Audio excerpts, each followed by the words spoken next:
Hello friends, welcome to the session of Quality Hub India. Myself Aryan Vishwakarma, and in this session today we are going to learn about 7 quality control tools. Now before starting the program, let me request all the new viewers to subscribe to my channel.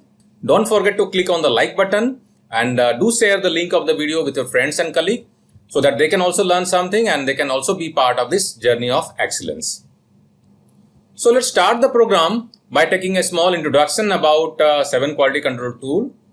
As far as these 7 quality control tools are concerned, these are primarily being used to either collecting data, for analyzing data, or identifying the root causes or measuring the results. So these are some of the primary objectives of using these tools. In most of the cases, these tools are related to numerical data processing. There are other tools available like 7 management tools, which are also primarily used for either for analyzing the causes or for generating ideas or generating solutions. But here in this module, we will be focusing on popular 7 quality control tools. So as we have learned that these 7 quality control tools are used for multiple purposes like collecting data, analyzing data, identifying the root causes or measuring the results, or in combination of either of these purposes. So as far as the solution developments are concerned, there are no tools available pertaining to this list of 7 quality control tool. The user need to develop its own solutions and need to implement. So which are the 7 quality control tools we are going to learn in this module? We are going to learn about cause and effect diagram, Pareto analysis, flow chart, scatter diagram or scatter plot, check sheet, histogram and control charts. So friends, in this module, we are going to learn these tools in very brief. If you want to learn these tools in greater details, you can opt for our online training and certification program. And for online learning and certification, you can visit to our website www.qualityhubindia.com and you can go to the courses section, or you can directly go to courses.qualityhubindia.com. There you can find all the courses available from Quality Hub India. You can buy these courses directly from that site and you can learn them in the convenience of your home and you can get certified also. The test will be also conducted online and you can get the certificate in your desired address. You can also go to Google Play Store to download Quality Hub India app, and from the app also you can buy our courses and you can study. In case of any difficulty in buying the courses or learning, feel free to contact us. So friends, let's start the program, and the first tool we are going to learn about is cause and effect diagram. Friends, cause and effect diagram is also called fishbone diagram because the structure of this diagram looks like a fishbone, and this is also called Ishikawa diagram because this was developed by Kaoru Ishikawa of Japan. This is also sometimes called forum analysis because in many of the cases we use man, machine, material and method, this 4M, for identifying the potential causes of the problem. So what is the purpose of using this fishbone diagram? Fishbone diagram is primarily used to identify all the potential causes pertaining to any issue or any defect. Since this is mostly being used in industry for problem solving or for analyzing quality issues, so if you are having any quality issues or any defect, you can identify all the potential causes pertaining to those defects or issues. There are various purposes of using cause and effect diagram or fishbone diagram. If I name some of them, this can be used to study a problem or issue to determine the root cause. This can be also used to study all the possible reasons why a process is beginning to have difficulties, problems or breakdowns. Or this can be also used to identify areas for data collection. A typical structure of a fishbone diagram is shown over here. You can see this is used with 6M, that is man, machine, material, method, measurement and environment, or this is also sometimes called mother nature. That means primarily 6 M's are used for identifying the potential causes pertaining to any effect. And effects are written over here in the head of the fish. Since in most of the cases this fishbone diagram is used for solving industrial problems, these 6 M's are used for identifying the potential causes, but it is not mandatory to use all the 6 M's in all the cases. If you want, you can use man, machine, metal method only, which is primarily used for resolving most of the industrial issues. If you want to extend it further, you can use 6M. Besides using this M, you can also opt for some other methodology of identifying possible causes like people, process, product, policy, procedures, So there is no hard and fast rule like you should be only using M. If you want, you can use P also. But the prime focus is that first of all, you should be identifying your focus area, that is the effect you want to focus or the problem, which should be written over here. Then after that, you should be identifying the primary causes, that is man, machine, material, method.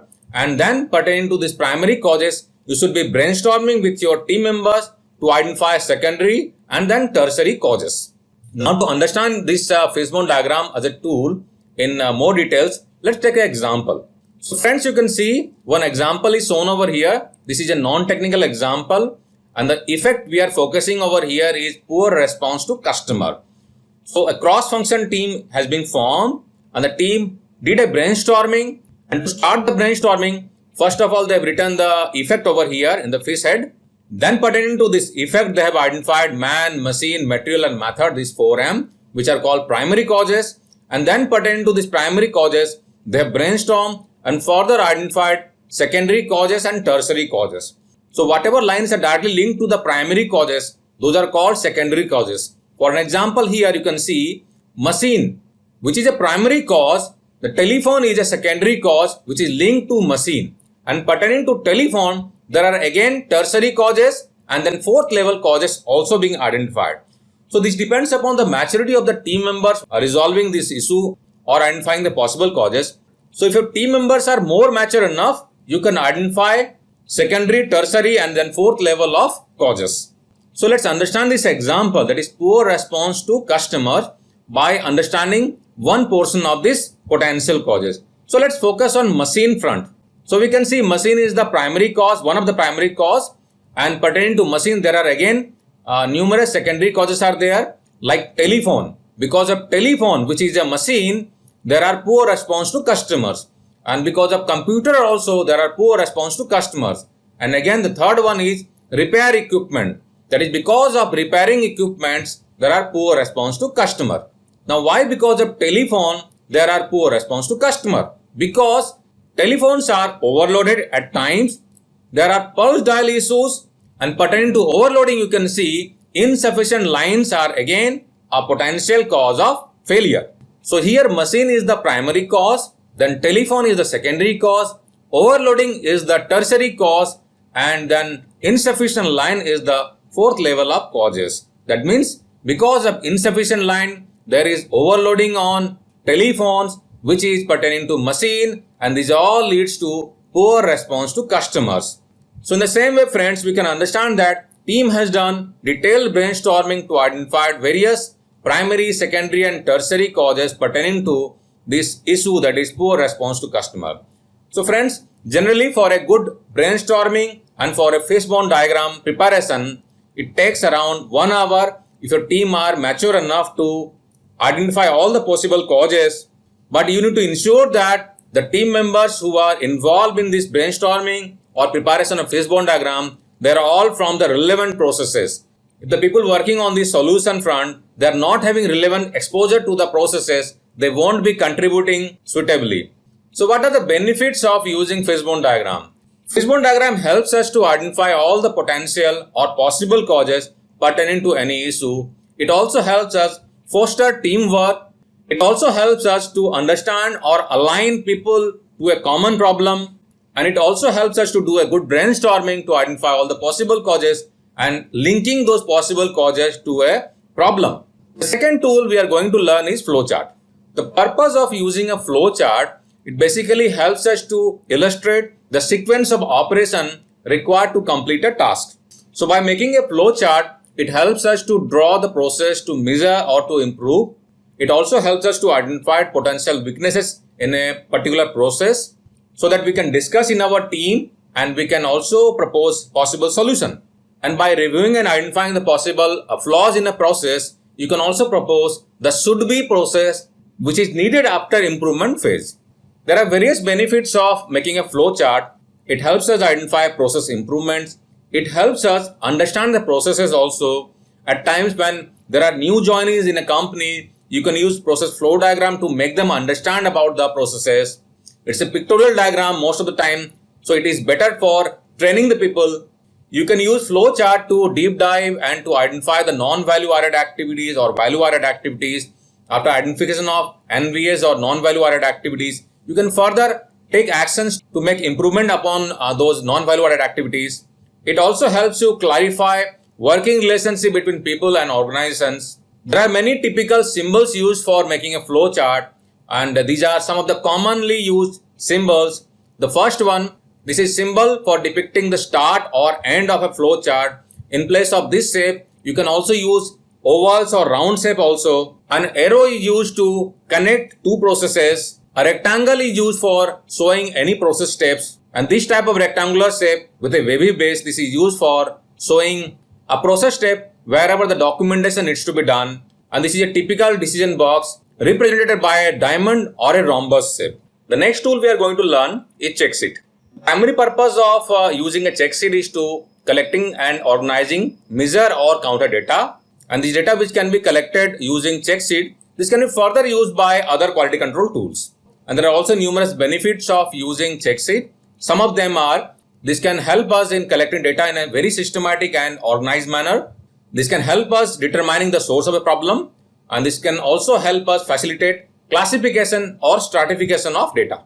And let's see one example to understand this check sheet. So friends, here you can see this is a typical check sheet used in any manufacturing companies. So here you can see this is a product name, this is the process name, and these are the defect name which are regularly occurring in a manufacturing process, like loose screws, dirt in distance sensor, exterior scratches, soldering defects, and some more. And here in this horizontal area you can see dates are mentioned over here. This is day 1, day 2, day 3, day 4, and there are 6 days over here. So the supervisor made this blank check sheet and he handed over this check sheet to the operator for collecting data. And you can see how the operator has collected the data. So in first date, you can see there were total 18 defects, and out of these 18 defects, 4 were pertaining to loose screws and 5 were pertaining to dirt in distance sensor, 2 pertaining to exterior scratches, and some more. So 18 defects in total in day 1, in day 2, 20 defects, in day 3, 20 defects. So same way, he has collected data for 6 days. And here in this column, you can see the defects. The summary of all the defects are mentioned over here. So the check sheet has helped the supervisor to collect data for a week. Now he can use new tools or other tools for analyzing this sheet. For an example, the supervisor may use a Pareto diagram to prioritize these defects. And we can see over here in a broader sense, the most number of occurring defect is this one, that is 33, which is loose screws. And the second defect with maximum frequency is this one, that is 18. This one is exterior scratches. So by using the check sheet, the supervisor can collect data which can be further analyzed to arrive to some conclusion. The next tool we are going to learn is histogram. The primary purpose of using a histogram is for understanding the distribution of a data set. Or we can say plotting the shape of a distribution and comparing it with a specification. So as a general thumb rule of statistics, we recommend that minimum 30 number of data sets should be available for preparing a histogram. But if you are there in a mass manufacturing organization, we recommend that at least you should be having 100 number of data sets.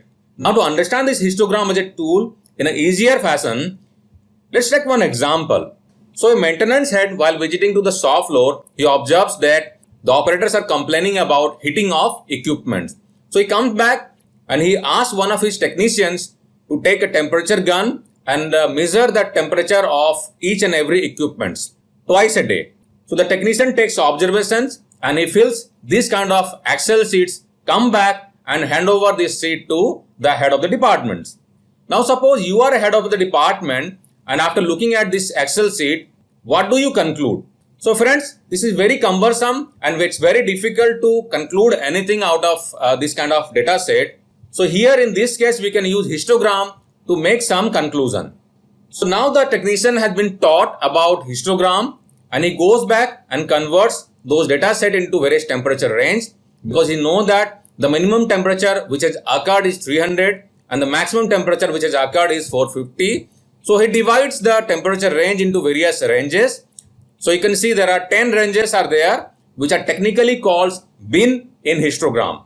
Then he lists out how many frequency or how many occurrences are there pertaining to each of the beans. Now here you can see by looking at the frequency table here we can make some conclusion, but it is still difficult to conclude. Now the technician forms this histogram. So here you can see in this histogram the lower specification limit is depicted with this bar which is 300 and the upper specification limit is 450 degrees centigrade. And there are 10 beans and each of the beans has different ranges, and you can see each beans are having different frequencies or number of observations. So by looking at this histogram, the head of the department can conclude that the process is normal. There is not much of an issue at this point of time. Now again after 1 month at peak summer time, the head of the department asks the technician to collect data again and to redraw the histogram. Now this time the technician come back with a new histogram. So here you can see the lower specification limit and upper specification limit are there, which are the same. Bin category are the same.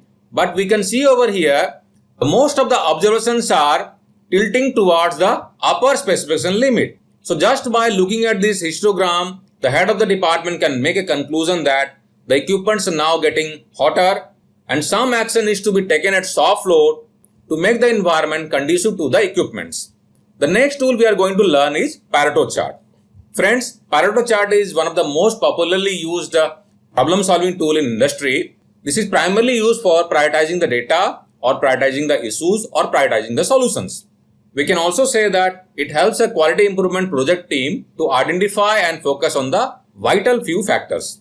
So there are various conditions where we can use a Pareto chart, like we can use Pareto chart for prioritizing problems, because we know that in our professional life and in personal lives also, there are numerous problems are there. So it's practically not possible to work on all the problems, and somewhere we need to prioritize. So this is a very handy tool for prioritizing the issues. This is also used for analyzing the symptoms of a problem. This is also used to understand the effectiveness of remedy. That means after doing the first Pareto chart, you identify the vital few, you take actions and you make improvement. To check the effectiveness of your improvement, you redraw your Pareto chart and you compare the new Pareto chart with the earlier Pareto chart, and then you can make a conclusion whether there is a improvement in the Pareto chart. The vital few issues which were there earlier in the first Pareto chart, whether they have gone down toward the tail end of the new Pareto chart or not. Let's understand the Pareto chart with an example. So here you can see, friends, this is a data from our textile industry, and there are various defects in this first column, and the frequencies of those defects are mentioned here in the second column. So a common approach of resolving issues or tackling the problems could be working on all the issues. So a normal manager would start working on each of the issues and start analyzing the issues and taking actions. So in that way, he will not be utilizing his resources, focusing on the vital few. His resources would be scattered throughout all the unnecessary areas also. So the same data, when converted into a Pareto chart, you can see over here, we can see that the first defect, that is wrong cheese, which contributes towards 49.5 or roughly about 50% of all the defects. And the first and second defects, the cumulative impact is more than 75%. So there is no point in working on all the defects and distributing or wasting our resources in non-vital few areas. So after making this Pareto chart, the manager may decide to focus his effort on the top 2 or top 3 defects, or there is a rule called 80-20 rule, which means that 20% of the causes impacting 80% of the defects. The next commonly used tool is control chart. The primary purpose of using control chart to check the stability of a process or to predict the expected product outcome. So we can say that there are various benefits of using a control chart, like we can predict process out of control situation or out of specification limits. We can come to know if the process is stable, if there is a presence of a special cause in a process or not. We can also distinguish between special causes and common causes, and this can be used for statistical process control. And there are various types of control charts used in industry, like for variable charts, the commonly used control charts are X bar R chart, individual charts or IMR chart, and there are many more charts are available. For attribute charts, commonly used charts are P chart, C chart, NP charts and U charts. So these attribute charts are broadly divided into two types, which is for defects or for defectives. So typical control chart would look like this, wherein you will be having a target line in the center and there will be an upper control limit which is target plus 3 standard deviation, and there will be a lower control limit which is target minus 3 standard deviation. It means that both the upper control limit and lower control limit will be positioned 3 sigma away in both the sides. Now this is a commonly used flow chart to decide which kind of control chart should be used. So first of all, we need to determine which kind of data we are going to work on, and as we know that there are two kinds of data. Data is ideally divided either into attribute data or variable data. So your first question should be, if my data is attribute or variable. If my data is variable, then I will come to this side. So let's first conclude the variable kind of control charts. So if my data is variable, which is also called continuous data, my next question would be, what is my sample size? If my sample size is 1, I should be using IXMR chart or individual moving range chart. If my sample size is not 1, my next question would be, what is my sample size? It is less than 10 or more than 10. If my sample size is less than 10, I will be using X bar R chart, and if my sample size is more than 10, I will be using X bar S chart. X bar R chart means average and range chart, and X bar S chart is average and standard deviation chart. So this is for continuous data or variable data. If my data type is attribute, which is also called discrete, then my next question would be whether I am going to work on defects or defectives. If I am going to work on defects, my next question would be, my sampling size would be same or different. If my sample size is same always, I can use C chart. If my sample size is variable, I can use U chart. If I am going to work on defectives, then again the similar way, I will be asking question, if my sample size is constant or variable. If my sample size is constant always, I will be using NP chart, and if my sample size is variable, I will be using P chart. The next tool we are going to learn is scatter chart. Friends, scatter chart or scatter plot or scatter diagram, it's primarily used to understand relationship between two factors or two independent variables. This is very helpful for identifying or testing probable causes. This is also helpful for understanding which element of our processes are related and how they are related. So as we have learned about sample size in histogram, so the same thumb rule applies here also. So the thumb rule for collecting data for a good scatter plot would be 30 in numbers. But higher the number, this is good for a better scatter plot. So after making the scatter plot, you will get different kinds of relationship, and there are some typical kinds of relationship which we are going to learn. This is called positive correlation. That means when the first factor or the X factor is increasing, Y is also simultaneously increasing. So there is a positive relationship. Many times this is also called strong positive relationship, and the second one is positive relationship may be present. So in this case you can see the dots are little bit scattered, but still there is a positive relationship. That means when X is increasing, Y is increasing, but this is not close enough like the first case. And in the third case you can see there is no relationship between X and Y factors because we cannot see any specific pattern over here. And here in this case we can see it's a negative correlation, which is also called strong negative correlation. So this is just opposite of this positive correlation. So here in this case, when X is increasing, Y is increasing, and here in this case, this is vice versa. That means when X is increasing, Y is decreasing, or when Y is increasing, X is decreasing.